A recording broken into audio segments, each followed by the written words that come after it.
the Lord. Praise the living Jesus. To Beyond the Pulpit with Pastor Elisa Mindeli of the Redeemed Christian Church of God, Sanctuary of Life, Ekiti Province 7.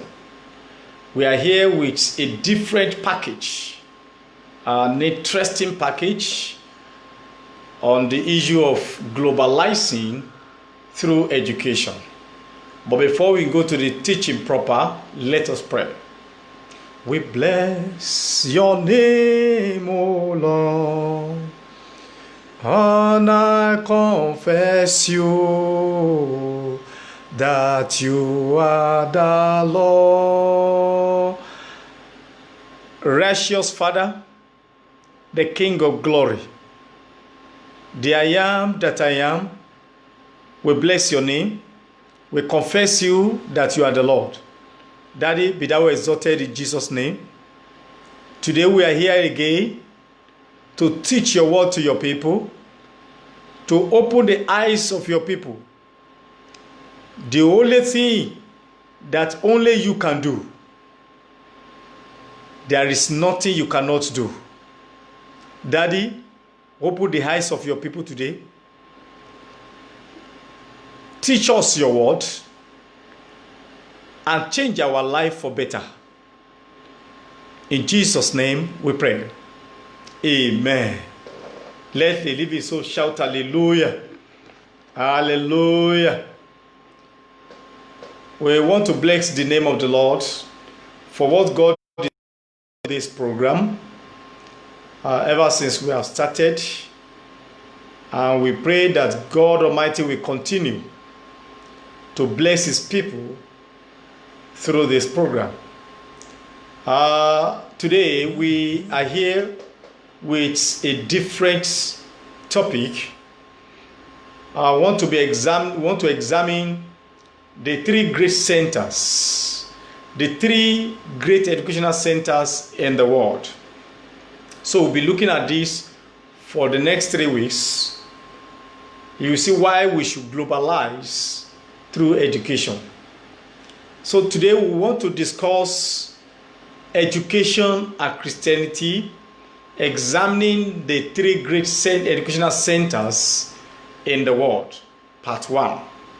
So, and the educational centers we are discussing today is Corinth. So we will look at this in great detail, but as a matter of introduction, let me start like this by saying that according to Clay Marshall, he looked at Christianity as a monotheistic faith, which belongs to theological type of religion. Christianity is a monotheistic faith, which belongs to theological type of religion. Christianity is a religion, but a religion with a focus, a religion with a target, a religion with a goal. Hence, it belongs to theological type of religion. So Christianity naturally is potentially a teaching religion. As Jesus said in Matthew 28 that we should go and teach all nations of the world. So Christianity, teaching is an integral part of Christianity. This was established by a great teacher of the world, our Lord Jesus Christ. So in Christianity, the word of God, the Bible, is the standard, inerrant, and trusted, reliable book of true education. So the only book that has already subjected itself to both philosophical and scientific investigation. This book, the Bible, the book of Christianity, the Word of God, contains all that man or any man needs to survive in life. it contains all that man life. It contains that which completely educates man in symmetrical life.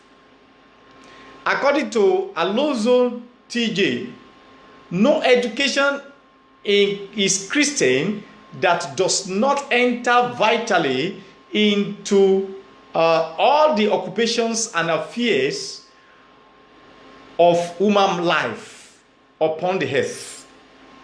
So the book of Christianity is also called the Bible, is also called the Word of God, is the greatest educational elements, the greatest educational agency, and the greatest educational book in the world. I repeat, the book of Christianity, the Bible, is the greatest educational elements, the greatest educational agency, and the greatest book in the world. The book is tailor-made for all seasons and times. The book contains all the treasures of true wisdom and knowledge, as we can see in Colossians chapter 2 verse 3. Colossians chapter 2 verse 3. So this book, the Word of God, is given to humanity in order that the man of God may be perfect, thoroughly furnished into all good works. 2 Timothy chapter 3 verse 17. 2 Timothy chapter 3 verse 17.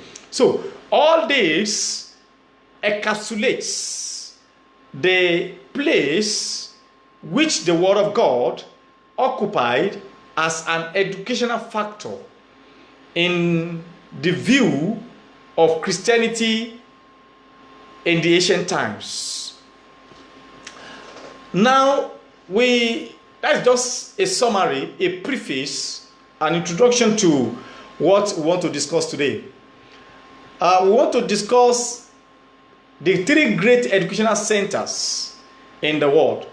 We will not be able to finish all these three educational centers in one fell swoop. We are going to pick them one after the other. There are three great educational centers in the world. We have the Corinth, we have the Ephesus, and we have the Athens. So each of these will be discussed. Now here, Corinth was one of the four prominent centers in the New Testament account of the early church. The other three prominent centers were Jerusalem, Antioch of Syria, and Ephesus. Besides, this Corinth, like I said, is one of the three great educational centers in the world. Others two are Ephesus and the Athens. So these three centers where Christianity and world education met. They met at these three great educational centers: Christianity and the world, and the other the world's education. Now, when Christianity began in the Word of God was its educational book. There was that which claimed to be education. There was that which claimed to be true education. There was that which claimed in the world then to be the fountain of knowledge, to be the fountain of wisdom, but not true education in the true sense of it.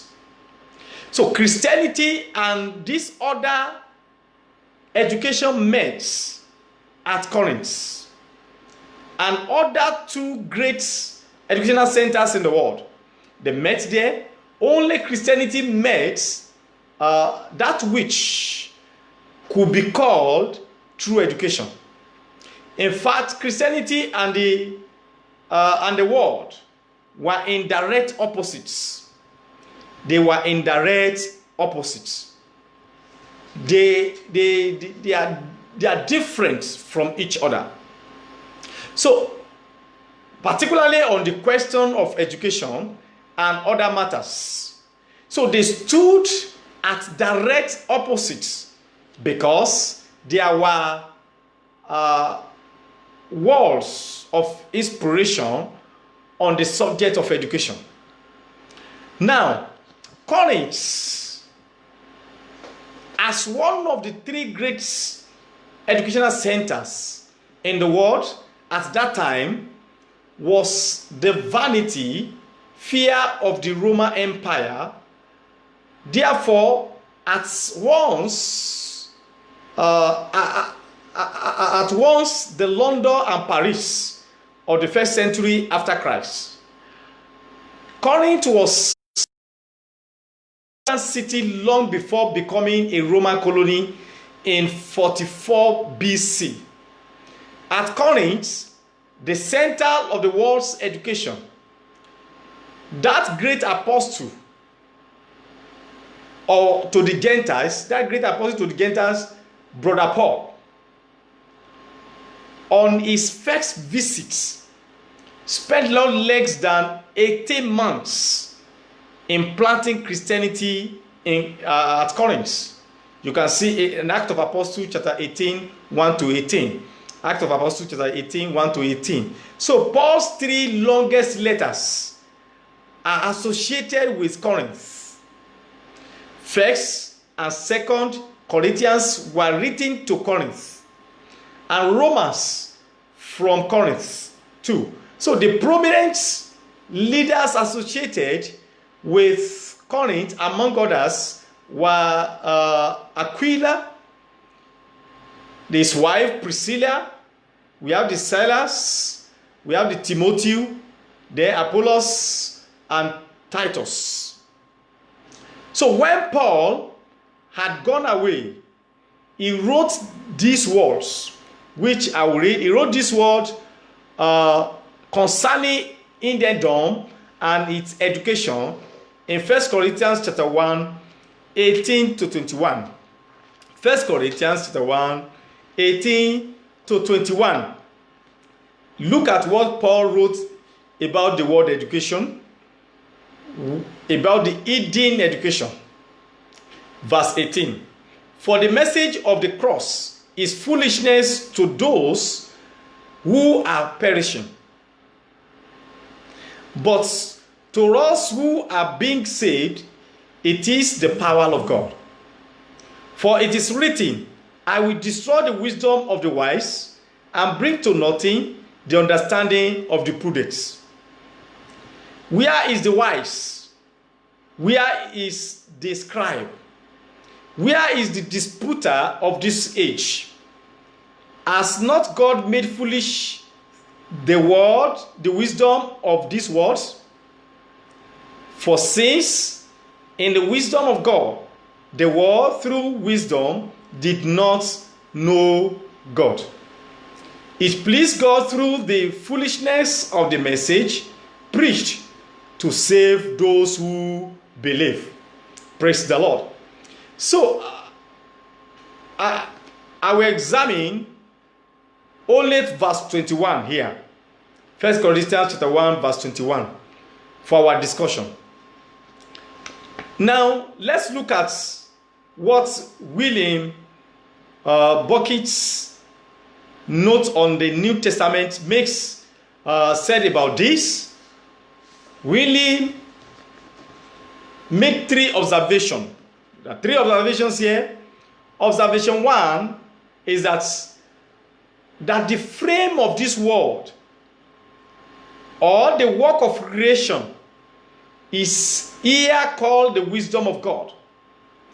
The name of the cause is given to the effect because divine wisdom shines so clearly forth in the work of creation.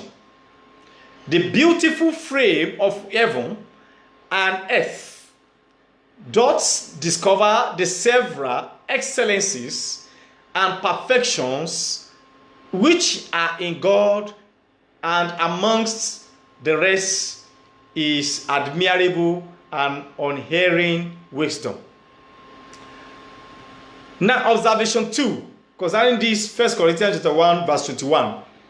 What is here affirmed concerning the most wise and learned men among the heathen? Because they consider themselves as the most wise, as most learned, especially the philosophers. We are coming there. Namely, that with all their wisdom, they knew not God. So, with all their wisdom, they knew not God.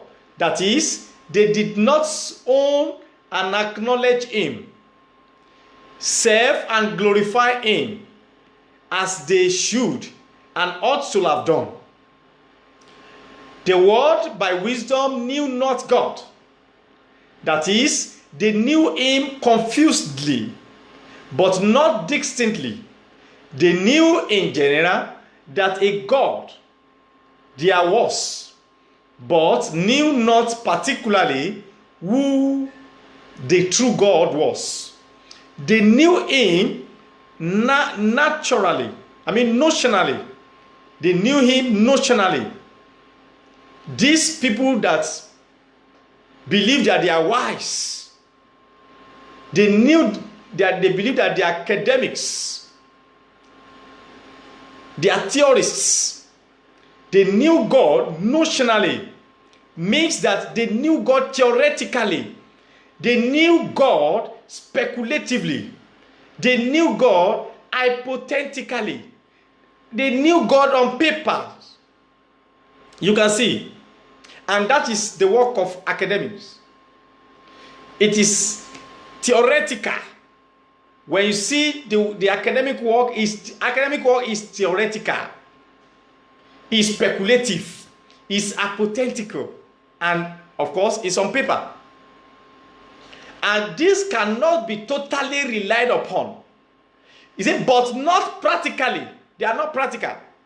Their knowledge had no influence upon their hearts or lives.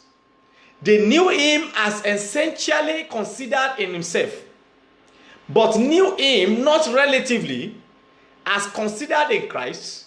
They knew not Emmanuel God, Emmanuel, our God with us, and becoming a mediator for us. Him they did not know. Now, when you look at this place, now before I begin to explain, let me make the third observation. The third observation says that God's gracious supply of that defect which the world labored under, when by all their wisdom collected from the book of the creation, they could not arrive at the right knowledge of the true God. Then it pleased God by the foolishness of preaching to save them that believe. Now, Paul the apostle wrote this letter in 1 Corinthians chapter 1, 18 to 21. Now you can start from verse 1. But we are taking a particular look at verse 21. Here we discover that at the Corinth, where Christianity and the other education, called the world education, met, they met there for certain things, and they were just arguing. No God, even though if God exists, God cannot be known. If it can be known, it cannot be known. This, they begin to argue. Paul understood this and tried to explain certain things to them. And we discover in our observation that what these people are in their wisdom, the wisdom they have, the world philosophy, the world science, is what we call the world's education. And that is the wisdom they have. And I've told you before, I've said it before, time without number, that the world's philosophy, the world science, The world's education cannot save a single soul. They can't bring up a total man. Philosophy cannot bring up a total man. Science cannot bring up a total man. Only the true education. So it was all that in place at Corinth. Argument upon argument, theory upon theory. You know, in the university today, we base our research on theories, speculation, hypothesis, and everything on paper. The research conducted today is no more relevant next week or even tomorrow. It's no more relevant. Yesterday's research are no more relevant today. Yesterday research is no more relevant today. Even some research work cannot even go beyond the gate of the ivory tower. Cannot go beyond the gate of the university. If it managed to go beyond the gate of the university, it cannot see the light of the day. Nobody, the government cannot even use it because it's no more relevant. It's no more relevant. It is hypothetical. It is speculative. But the word of God is yen and amen. The word of God has been settled. It's settled in heaven and it is settled. You can't change the word of God. The word of God in 2,000 years ago is still the word of God now. No new edition, no second edition.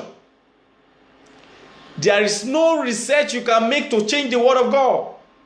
And that's why the word of God, which is the true education, is tailor-made for all seasons and times, for all seasons and periods. But research, the university research, the academic research is not tailor-made for all seasons and time. They can be changed. If you're a PhD holder 5 years ago, you are no more relevant. Just to be frank with you, you are no more relevant. Because the aspect in which you back your PhD, the research you conducted then, the work, the results are no more relevant.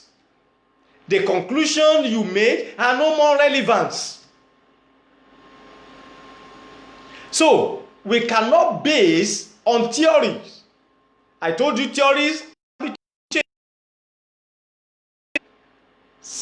We have the theory of science, then we have the other type of science.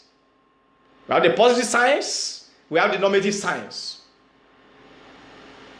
We have the theory of science and the fact of science. So that is two kinds of science. The theory of science and the fact of science. So now, at Corinth, the people was serving the unknown God. The people are worshiping the unknown God. The people based on the world philosophy. The people based on the world science. And this could not help the people to get the true God. They could not know the true God because of world's philosophy. They could not discover the true God because of the world science. And that is world education. And when Christianity came at Corinth, and there was arguments, and Paul wrote this letter. This is what I discovered at Corinth. By the time we're talking about Ephesus, the one of the greatest educational centers in the world, and the Athens, you will understand better. This is just like a preamble. Now, let's look at. So, the People's New Testament commentary comments like this: that world wisdom did not search out the true God. The world wisdom did not search out the true God. Intellectual speculation Intellectual speculation has done its most and failed. So what do we mean by intellectual speculation? Intellectual theory or intellectual hypothesis or intellectual assumption or intellectual conjecture or intellectual imagination or intellectual supposition had done its most and had failed. I told you, all this they were doing at Corinth is intellectual speculation. And that's what we are doing at the Ivory Tour today. In the academia. That's what they are doing in the academia today. Intellectual speculation, intellectual theories, intellectual hypotheses, guesswork, assumption, conjecture, imagination, and supposition that cannot move the society forward.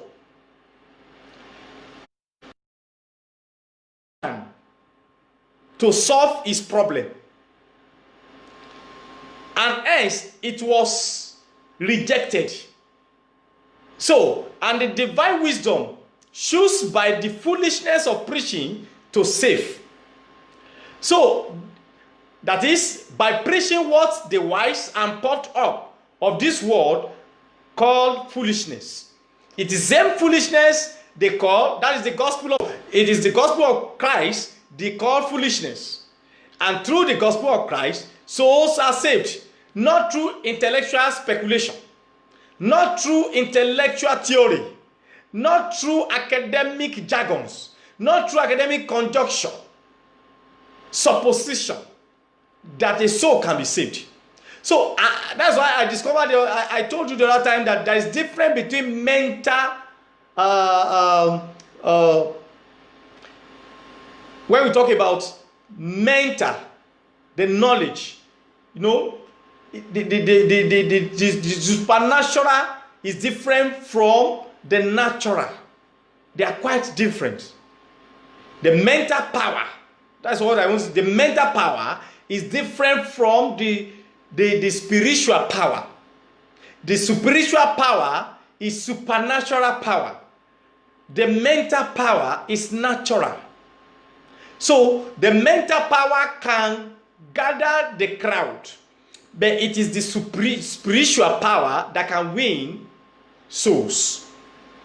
Now, at this center of the world education at Corinth, the world had reached the point at which it did not know God. So the creator of all things did not know him because of the world's philosophy. It is no doubt that the world reached this point by what the world regards as wisdom. It was and still is by this wisdom that the world calls not to know God. This wisdom is the world's philosophy we are talking about. This wisdom is the world's science, or rather called the world's education. So divine inspiration received by Paul plainly evinces that which was accepted by the world as education was itself the means or cause of their not knowing God.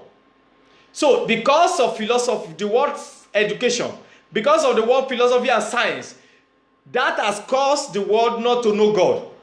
As the divine inspiration is superior to worldly inspiration, so also revelation is superior to education. So where can we now find wisdom? Where can wisdom be found? Where can knowledge be found? I've explained that in some weeks past. So God is the source of all true wisdom and knowledge. Christianity is no doubt the definite and certain knowledge and wisdom of God. So, does any education that does not find its source in God is false? I repeat, any education that does not find its source in God is false. The true education, which is the word of God, is the direct opposite towards education at Corinth, one of the 3 great educational centers in the world. Therefore, at that time, there were and still are 2 systems of education in the world. One system causes humankind to know God, and the other system of education causes humankind to forget, to reject, and not to know God. And that is what we are still having today. There are 2 systems of education in the world today. The one that causes humankind to know God, and the one that causes humankind to reject, to forget, and not to know God at all. And that is the world's education, the world's education, the world's wisdom, the world's philosophy and science. By the time we go on with this, I will explain certain things to us. Look at the view of Protagoras, the view of Protagoras. The Protagoras claims that man is the measure of all things. How can man be the measure, the barometer of all things? In fact, this started the theory of epistemological relativism.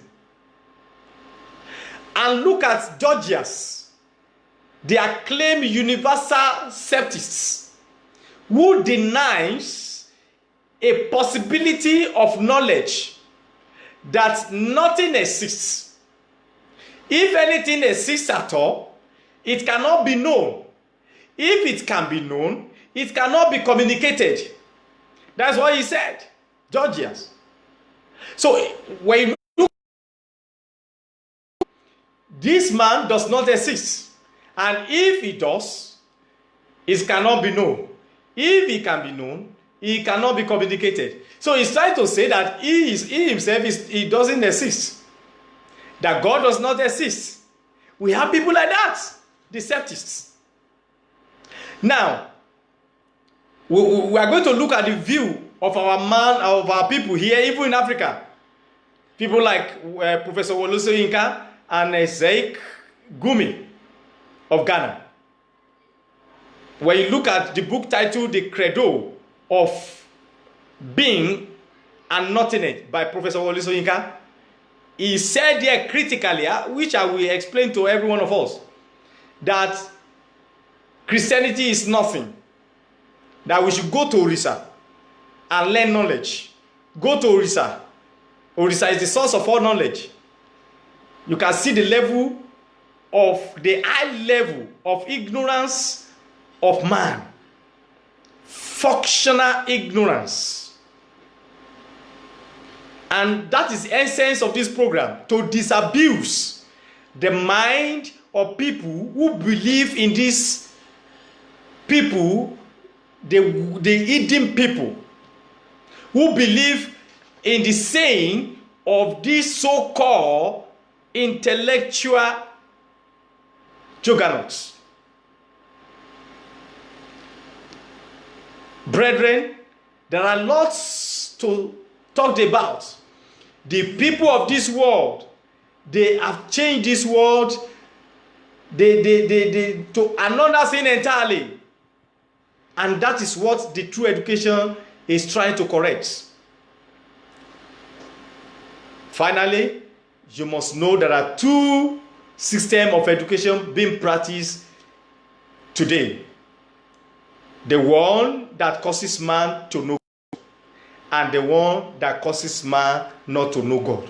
And that is what happened at Corinth at that time.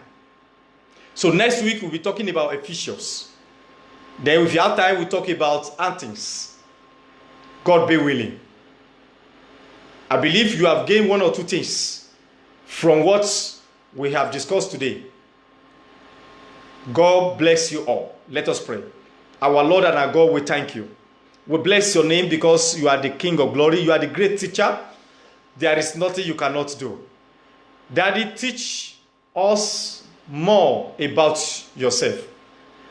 Father, expand your words in our hearts. And that which we have said today, let none stand against us in judgment day. Thank you, everlasting God. If there is anyone that is yet to know you, Father, have mercy and forgive them their sins. In Jesus' name, we have prayed. Amen. So till next, when coming your way by God's grace, it is by God's grace. Only God knows what may happen today. Tomorrow.